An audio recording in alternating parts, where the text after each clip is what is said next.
함께 기도하심으로 11월 7일 매일 주신기도회를 시작하겠습니다. 온 우주의 주인 되신 하나님, 우리 인생의 생사화복을 주관하시며 통치하시는 위대하심 앞에 찬양과 경배를 드립니다. 우리의 시선이 다 담을 수 없는 곳에서도 섭리하고 역사하고 계신 하나님의 일하심을 신뢰하며 믿음의 걸음을 내딛는 주의 종들 되기를 원합니다. 살아가며 경험하는 수많은 어려움과 상황 속에서도 그 믿음의 시선이 희미해지지 않게 하시어 끝까지 주님을 신뢰하며 동행하는 축복 누리는 우리의 삶이 되게 하여 주시옵소서.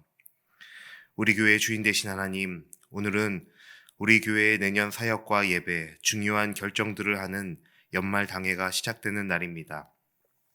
담임 목사님과 장로님들이 1박 2일 동안 지혜를 나누며 내년의 시간을 준비할 텐데 주님, 그 모든 시간 동안 함께하여 주시고 지켜주시옵소서. 사람의 뜻과 생각이 하나님의 뜻을 앞서지 않게 하시고 세상의 방법과 계획이 하나님의 계획을 앞서지 않게 하여 주시옵소서.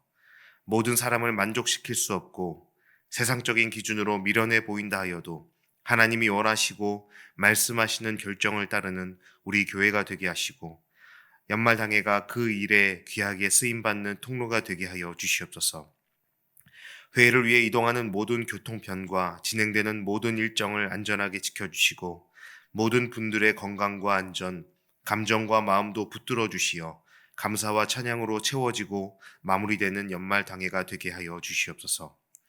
우리 교회를 흔들기 위해 분열시키고 자기 주장하게 하는 모든 시도들을 철저히 끊어주시고 하나님의 뜻을 분별하며 그 뜻을 이루기 위해 하나 되고 사랑하는 높은 뜻 덕수교회 되게 하여 주시옵소서. 주님, 각자의 생업을 위해 삶을 일구며 치열하게 살아가는 우리 교우들을 위해 기도합니다. 세상 속에서도 하나님의 뜻을 품고 성실히 살아내는 삶의 예배를 기억하여 주시옵소서. 세상적인 방법보다 하나님의 식과 법을 선택하는 그 미련함을 통하여 세상의 지혜를 부끄럽게 하시고 낮아짐을 통해 높이시는 하나님의 일하심을 경험하는 우리 교우들 되게 하여 주시옵소서. 또한 먼 곳에서 삶을 일구며 땀 흘리는 주의 자녀들이 있습니다. 매주 교회에 나오지 못할 만큼 먼 곳에 있지만 예배를 사모하며 온라인으로 예배하는 자녀들의 예배를 기쁘게 받으시고 기억하여 주시옵소서. 새로운 도전의 시간을 살아내고 있는 우리 교회의 가족들을 붙들어 주시고 힘주시어 넉넉히 감당할 수 있도록 함께하여 주시옵소서. 살아계신 하나님, 오늘도 말씀을 통해 하나님의 뜻을 더 깊이 알아가는 시간 되기를 소망합니다. 불안함과 막막한 일들로 가득한 삶의 시간 속에서도 흔들리지 않고 담대히 살아갈 수 있도록 이 시간 말씀이 들리게 하시고 하나님의 일하심을 바라보게 하여 주시옵소서. 감사드리며 우리와 함께 하신 예수님의 이름으로 기도드립니다. 아멘. 오늘 우리에게 주시는 하나님의 말씀은 에스라 6장 1절로 12절까지의 말씀입니다. 에스라 6장 1절로 12절까지 말씀, 저와 여러분이 한 절씩 교독하시고 12절 말씀은 함께 읽겠습니다. 이에 다리오 왕이 조서를 내려 문서 창고 곧 바벨론의 보물을 쌓아둔 보물 전각에서 조사하게 하여 메데도 앙메다 궁성에서 한 두루마리를 찾았으니 거기에 기록하였으되 고레스 왕 원년에 조서를 내려 이르기를 예루살렘에 있는 하나님의 성전에 대하여 이르노니 이 성전 곧 제사 드리는 처소를 건축하되 지대를 견고히 쌓고 그 성전의 높이는 60규빗으로 너비도 60규빗으로 하고 큰 돌 3켜에 새 나무 1켜를 놓으라. 그 경비는 다 왕실에서 내리라. 또 느부갓네살이 예루살렘 성전에서 탈취하여 바벨론으로 옮겼던 하나님의 성전 그 문 그릇들을 돌려보내어 예루살렘 성전에 가져다가 하나님의 성전 안 각기 제자리에 둘지니라 하였더라. 이에 유브라데강 건너편 총독 다뜨네와 스달보스네와 너희 동관 유브라데강 건너편 아비삭 사람들은 그곳을 멀리하여 하나님의 성전 공사를 막지 말고 유다 총독과 장로들이 하나님의 이 성전을 제자리에 건축하게 하라. 내가 또 조서를 내려서 하나님의 이 성전을 건축함에 대하여 너희가 유다 사람의 장로들에게 행할 것을 알리노니 왕의 재산 곧 유브라데 강 건너편에서 거둔 세금 중에서 그 경비를 이 사람들에게 끊임없이 주어 그들로 멈추지 않게 하라. 또 그들이 필요로 하는 것 곧 하늘의 하나님께 드릴 번제의 수송아지와 순양과 어린 양과 또 말과 소금과 포도주와 기름을 예루살렘 제사장의 요구대로 어김없이 날마다 주어 그들이 하늘의 하나님께 향기로운 제물을 드려 왕과 왕자들의 생명을 위하여 기도하게 하라. 내가 또 명령을 내리노니 누구를 막론하고 이 명령을 변조하면 그의 집에서 들보를 빼내고 그를 그 위에 매어 달게 하고 그의 집은 이로 말미암아 거름더미가 되게 하라. 만일 왕들이나 백성이 이 명령을 변조하고 손을 들어 예루살렘 하나님의 성전을 헐진대 그곳에 이름을 두신 하나님이 그들을 멸하시기를 원하노라. 나 다리오가 조서를 내렸노니 신속히 행할지어다 하였더라. 아멘. 네, 오늘도 귀한 예배 자리에 오신 여러분 환영합니다. 잘 오셨습니다. 또 오늘도 이 시간 하나님의 말씀을 통해서 우리 각자에게 또 말씀하시고 원하신 하나님의 뜻을 함께 알아가는 시간 되기를 바랍니다. 우리 인간의 기억에는 한계가 있습니다. 우리는 어제의 감정도 있고 또 은혜도 때로는 잊어버리죠. 그런데 한편으로는 그 망각이 하나님의 은혜일 때도 있습니다. 인간의 유한함이 있다라는 것을 우리가 부정할 수는 없을 겁니다. 때로는 우리가 어떤 일을 왜 시작했는지조차도 잊어버릴 때도 있습니다. 기억은 우리의 삶을 붙잡아주는 뿌리와 같지만 시간이 흐를수록 그 뿌리가 약해집니다. 그러나 우리 하나님은 다르시죠. 하나님은 결코 잊지 않으시고 시간과 세월과 상관없이 하나님의 기억은 언제나 분명합니다. 우리가 멈춘 자리, 우리가 포기했던 시간들, 또 중단된 기도의 현장까지도 하나님은 기억하고 계십니다. 그리고 그 기억 속에서 여전히 우리를 일으키시고 새롭게 하시기 위해 하나님은 섭리하고 일하고 계십니다. 이스라엘 백성은 바벨론 포로에서 돌아와 성전을 다시 세우기 시작했습니다. 하지만 사마리아 사람들의 방해로 공사가 멈춰졌고 그 멈춤은 무려 15년이라는 세월로 이어지게 되었습니다. 성전은 단순히 건물이 아니라 하나님께서 우리와 함께 하신다라는 가장 큰 분명한 상징이고 표징이었습니다. 그래서 성전 재건이 중단된다라는 것은 곧 그들의 신앙이 중단을 의미하는 것이었죠. 그런데 오늘 본문은 사람의 멈춤 속에서도 하나님이 멈추지 않으셨다라는 그 분명한 사실을 우리에게 보여주고 있습니다. 본문의 상황은 바사 제국의 다리오 왕이 통치하던 때였습니다. 유브라데강 서쪽을 다스리던 총독 다뚜네와 스달보스나가 예루살렘 공사 현장을 보고 질문을 하지요. 어제 나누었던 본문 중에 누가 너희에게 명령하여 이 성전을 건축하게 하였느냐라는 질문을 하게 됩니다. 이 질문은 단순한 호기심이나 행정 절차상의 질문이 아니었습니다. 이스라엘 백성들에게는 신앙의 위기였고 시험이었습니다. 이 페르시아 제국이 다스리던 때에는 대규모 공사가 진행되기 위해서는 왕의 허가가 반드시 필요했습니다. 왕의 허가 없이 그런 거대한 공사, 특히나 건축물이나 정치와 관련된 그런 건축이 진행될 때에는 많은 문제와 또 많은 그 황제의 진노가 있게 되었습니다. 그래서 성전은 단지 종교 시설이 아니라 당시의 정치와도 연관이 있고 상징성이 있는 건물이었기 때문에 반드시 그 황제의 허가가 필요했습니다. 이전 왕 때 사마리아 사람들은 성전 공사를 왕에게 반역하는 음모라고 고발하면서 이 성전 공사가 중단되었기 때문에 이 질문은 또 한 번의 위기로 이스라엘 백성들에게 다가왔을 것입니다. 그러나 하나님은 그 위기조차 사용하고 계신 것이죠. 총독의 조사로 인해 이 일은 다리오 왕에게 보고가 되었고 그 순간 하나님은 이미 당신의 섭리를 준비하고 계셨습니다. 인간의 입에서는 조사해야 한다라는 명령이 나왔지만 하나님의 손에서는 잊혀진 기록을 열어라 라는 명령이 작동하게 되는 것이죠. 다리오 왕은 바벨론의 보물창고를 조사하게 했고 메대의 앙메다 궁성에서 오랫동안 묻혀져 있던 한 두루마리가 발견되게 됩니다. 그 두루마리에는 고레스 왕의 명령이 기록되어 있는데 본문의 6장 3절부터 5절의 내용을 요약하자면 이런 내용의 두루마리였습니다. 너희는 예루살렘에 있는 하나님의 성전을 건축하라. 그 비용은 왕실 재정에서 전폭적으로 지원해라 라는 내용의 두루마리였습니다. 사람들은 잊고 있었습니다. 그 문서는 먼 곳의 창고에 봉인되어서 아무도 관심을 갖고 있지 않은 사람들의 기억 속에서 잊혀진 기록이었지요. 그러나 하나님은 그 기록을 잊지 않으셨던 겁니다. 사람이 봉인한 것을 하나님이 다시 여셨습니다. 세월은 그 기록을 덮었지만 하나님의 기억은 세월보다 깊었습니다. 그분은 사람의 손으로 닫힌 문을 하나님의 손으로 열고 계신 것입니다. 이때부터 모든 흐름이 바뀌게 됩니다.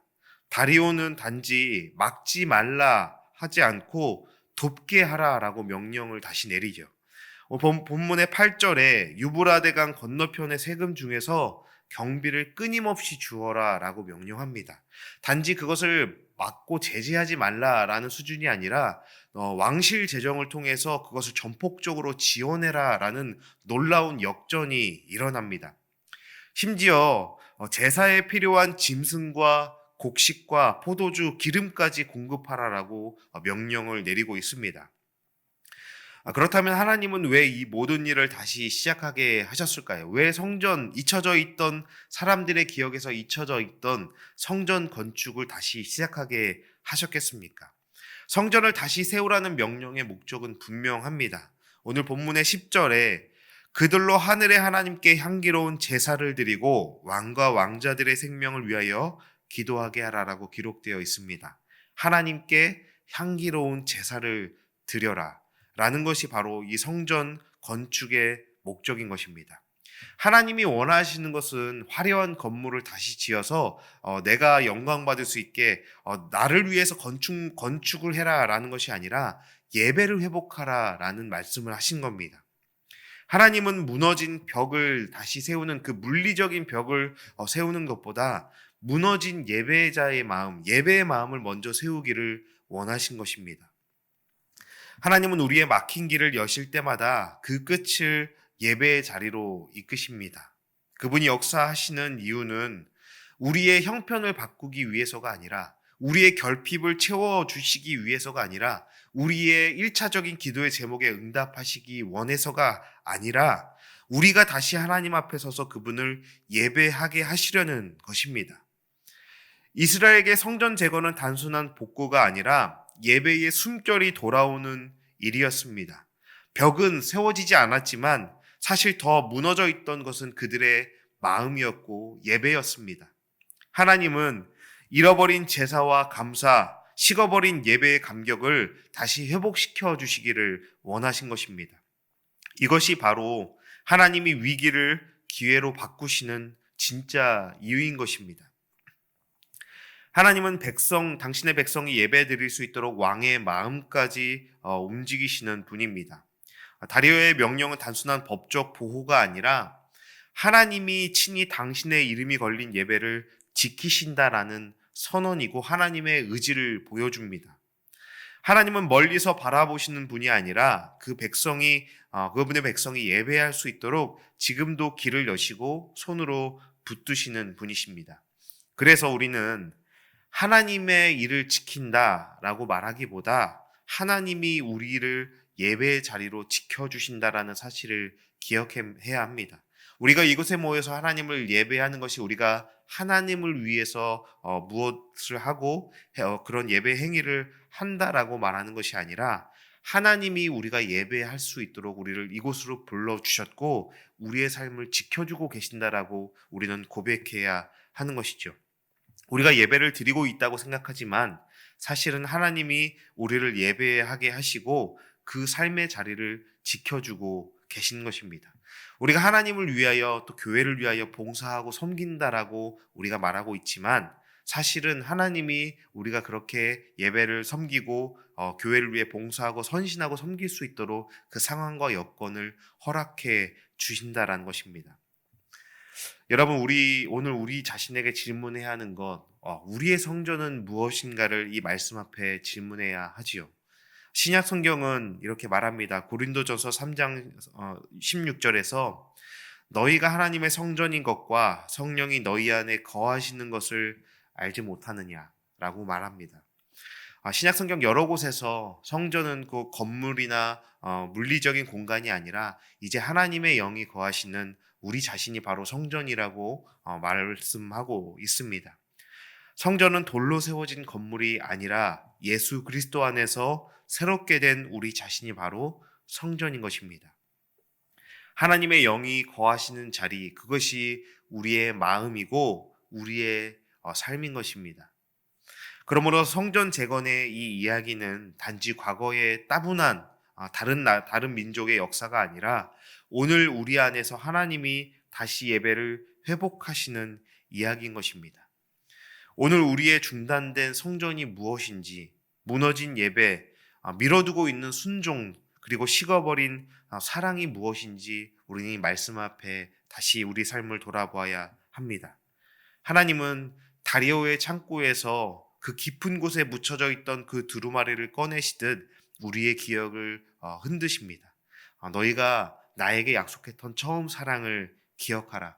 너희의 자녀들을 위하여 눈물로 기도하던 그 자리를 기억하라. 우리가 시작할 때 주셨던 그 부르심의 자리, 그 첫사랑을 다시 기억해야 한다.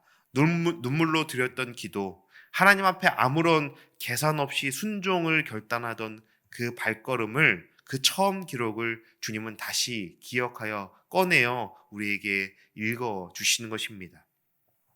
하나님은 먼저 말씀으로 우리를 깨우시고 우리가 그 말씀의 순종으로 응답할 때 섭리의 길을 열어주십니다. 신앙은 거대한 업적이 아니라 우리가 다시 꺼내어 하나님 앞에 결단하는 그 작은 다시의 순종에서 시작되는 것입니다. 다시 기도하고, 다시 읽고, 다시 예배에 앉고, 다시 손을 내미는 그 작은 다시를 통해서 하나님은 그 작은 순종 이외에 왕의 마음을 움직이시고 재정의 길을 여시며 보호의 손을 펴시는 것입니다. 하나님 앞에 우리가 다시 시작하는 그 마음을 통해서 순종하는 그 작은 섬김과 헌신을 통해서 하나님은 우리의 길을 열어주시고 하나님의 섭리에 우리를 이끌어 다시 하나님의 일하심을 만나게 해주시는 것이죠. 사랑하는 여러분, 하나님은 역사의 하나님이시며 동시에 오늘 우리의 하나님이시기도 합니다. 하나님은 결코 역사를, 그리고 하나님은 그 모든 기억들을 잊지 않으십니다. 그분은 오늘도 우리의 인생 속에서 잊혀진 기록을 다시 펴시고 우리가 멈춰선 그 자리에서 다시 시작할 수 있는 힘을 허락하실 것입니다. 때로는 우리가 너무 멀리 돌아온 것 같아도 하나님은 그 자리에서부터 다시 일하시며 그분의 약속을 이어가실 것입니다. 그러니 여러분, 두려워하지 마십시오. 우리가 드리는 작은 다시의 순종이 하나님의 기억 속에서 새로운 역사의 시작이 될 것이고 하나님의 섭리를 경험하는 놀라운 은혜의 자리가 될 것입니다. 성전이 다시 세워진 것은 인간의 힘이 아니라 하나님의 신실하신 손길 때문이었습니다. 오늘 우리의 인생도 그렇습니다. 우리의 회복과 변화, 그리고 예배의 재건은 결국 하나님이 하신 것입니다. 우리는 그분의 섭리에 동참하는 순종의 한 걸음을 내디딜 뿐입니다. 그러므로 멈춰 있었던 자리에서 다시 기도하고 닫혀 있던 마음에서 다시 믿음을 고백하십시오. 그 한 걸음 위에 하나님은 새로운 길을 여시고 그 길의 끝에는 언제나 예배가 있을 것입니다. 하나님은 지금도 우리를 그 예배의 자리로 부르고 계십니다. 오늘 우리의 그 작은 다시가 하나님 나라의 큰 역사를 시작하게 하실 것을 믿으며 우리가 오늘도 작은 순종으로, 작은 기도의 시작으로, 하나님 앞에 드리는 작은 예배의 실천으로 하나님의 놀라운 역사와 섭리를 경험하는 참으로 복된 하루의 삶, 또 우리의 삶이 되기를 주님의 이름으로 축원합니다. 함께 기도하겠습니다. 주님, 우리의 멈춤 속에서도 일하시는 하나님을 믿습니다. 잊힌 기록을 꺼내시듯 우리의 처음 사랑을 다시 열어 회복시켜 주시옵소서. 작은 다시의 순종을 드릴 때 다리오의 마음을 움직이신 주권으로 우리의 인생의 길을 인도하여 주시옵소서.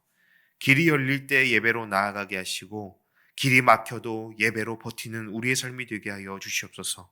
오늘 우리의 삶이 주님의 성전이 되게 하시고 그 성전에서 주님의 이름만 높아지게 하옵소서. 감사드리며 우리 삶의 주인 되신 우리 삶의 역사하신 예수 그리스도의 이름으로 기도드립니다. 아멘. 함께 기도하시겠습니다.